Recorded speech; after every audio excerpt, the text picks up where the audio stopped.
Hi friends, బీరకాయ రోటి పచ్చడి ఈ ప్రొసీజర్లో చేస్తే చాలా టేస్టీగా వస్తుంది. ఆ ప్రొసీజర్ ఏంటో వీడియోలోకి వెళ్ళి చూసేద్దాం పదండి. ఇలా దోరగా వేయించుకోవాలి.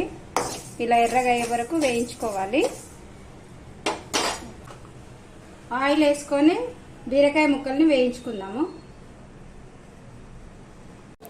ఆయిల్ వేడెక్కింది. ఇప్పుడు బీరకాయ ముక్కలు వేసేసుకుందాం.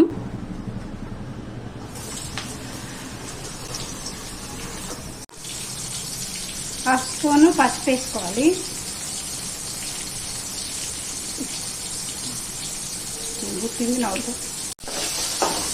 ఇప్పుడు కలుపుకోవాలి. ఇవి కొద్దిగా మగ్గాయి.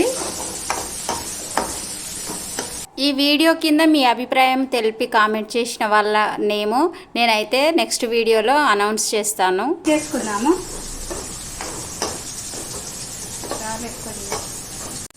ఇప్పుడు ఇందులోకి తీసేసుకుందాం.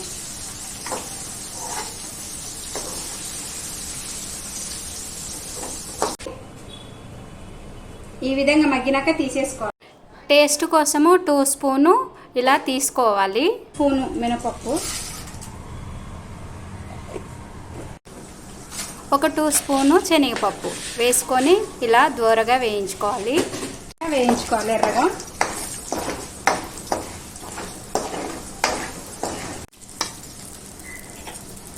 ఇప్పుడు పప్పు వేగిపోయింది, తీసేసుకుందాము. బీరకాయ ముక్కలకే తీసేసుకుందాం.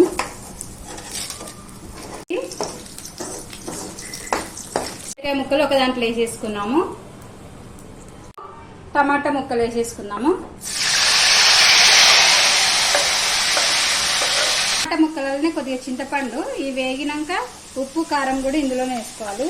చింతపండు ఇలా కడిగి. చెప్పాను కదా ఫ్రెండ్స్, ఇలా చేస్తే బాగుంటుందని. ఇందులో ఏమేమి వేయాలనో, టేస్ట్ పెరగడానికి ఏమేమి వేయాలనో ఇప్పుడు మీకు ఎక్స్ప్లెయిన్ చేస్తాను. ఫస్ట్ నువ్వులండి. నువ్వులు దోరగా వేయించుకొని పక్కన పెట్టేసుకోవాలి. ఇందులో కావాల్సినవి బీరకాయ ముక్కలు, టమాటా ముక్కలు, తగినంత ఉప్పు, సాల్ట్. ఇంకా సీక్రెట్ టేస్టీగా రావాలంటే వెల్లుల్లి రెబ్బలండి. వెల్లుల్లి వేసుకోవాలి. వెల్లుల్లి పచ్చిదే దంచుకోవాలి. తర్వాత ఒక్క ఆనియన్ అండి. ఆనియన్ పెద్దగా కట్ చేసుకొని రోట్లో కచ్చాపచ్చగా దంచుకోవాలి. ఇంకా టేస్ట్ పెరగడానికి కొత్తిమీర, పుదీనా అండి. కొత్తిమీర, పుదీనా వేస్తే కొంచెం డిఫరెంట్ టేస్ట్, అంటే రెగ్యులర్ టేస్ట్ లాగా కాకుండా కొంచెం డిఫరెంట్ టేస్ట్ వస్తుంది. అందుకనే కొత్తిమీర, పుదీనా వేస్తే చాలా మనకి నోటికైతే కొంచెం కొత్త టేస్ట్ తెలుస్తుంది. ఈ పచ్చళ్ళలో, ఏ పచ్చళ్ళలోనైనా కొత్తిమీర, పుదీనా. ఇంకాస్త పచ్చళ్ళలో టేస్ట్ పెరగాలంటే 1 స్పూను జీలకర్రను, అది కూడా దోరగా వేయించుకొని రోట్లో వేసుకొని దంచుకోవాలి ఫస్ట్. ఇక్కడే మనము అసలు సీసలు ప్రొసీజర్ ఏంటో చెప్పేసుకుందాము. ఇందులో కావలసినవి మొత్తము ఏమేమి వేసుకుంటే టేస్ట్ వస్తుందో ఇప్పుడు చెప్పేస్తాను. ముందుగా రోట్లో మనం వేయించి పెట్టుకున్న జీలకర్ర 1 స్పూను, 4 వెల్లుల్లి రెబ్బలు, అవి ఒక దగ్గర వేసి ఇలా మెత్తగా మెదుపుకున్నాను. అందులోనే మనం వేయించి పెట్టుకున్నాం కదా మినపప్పు, శనగపప్పు 2 స్పూన్లు, అది వేసుకొని మెత్తగా పౌడర్ లాగా చేసేసుకోవాలి. ఇందులోనే ఇది కొద్దిగా మెదిగాక ఇందులోనే మనం ఫస్ట్ వేయించి పెట్టుకున్నాం కదా నువ్వులు, ఆ నువ్వులను కూడా ఇప్పుడు ఇందులో వేసేసుకొని మెత్తగా పౌడర్ చేసి పెట్టుకోవాలన్నమాట.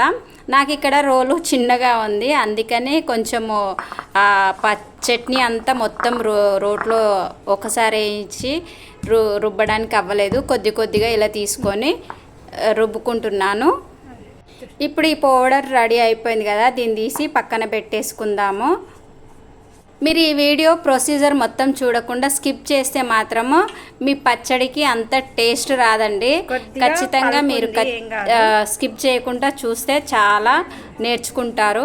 నేను చెప్పే విధానం స్లోగా ఉండొచ్చు, కానీ పచ్చడి మాత్రం పర్ఫెక్ట్ ఉంటుందండి. మీరు ఫాస్ట్గా పెట్టుకొని కూడా చూడొచ్చు.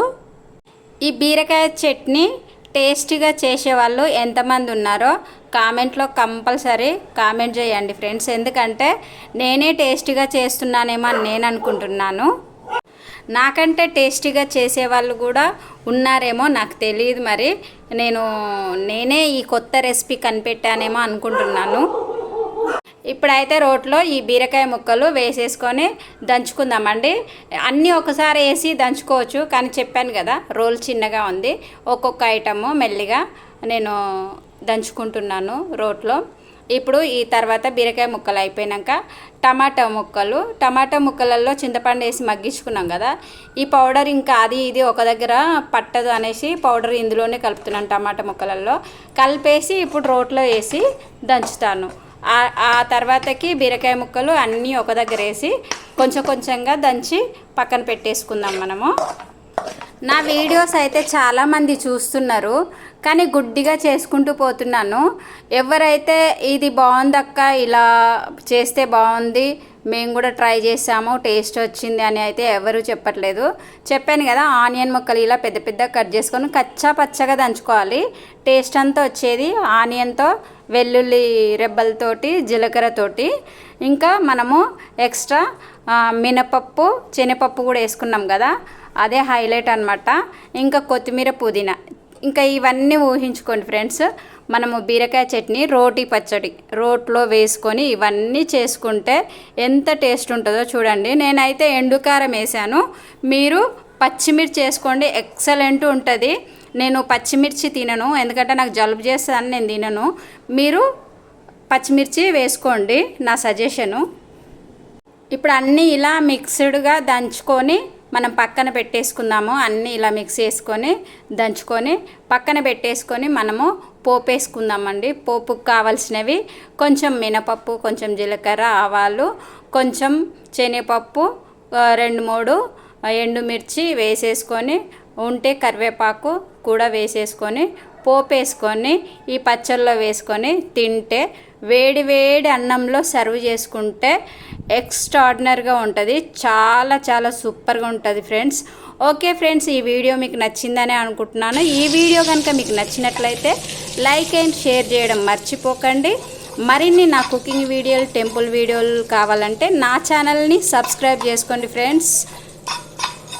మరికొన్ని వీడియోలతో మళ్ళీ కలుద్దాం. ఓకే ఫ్రెండ్స్, బాయ్ మరి.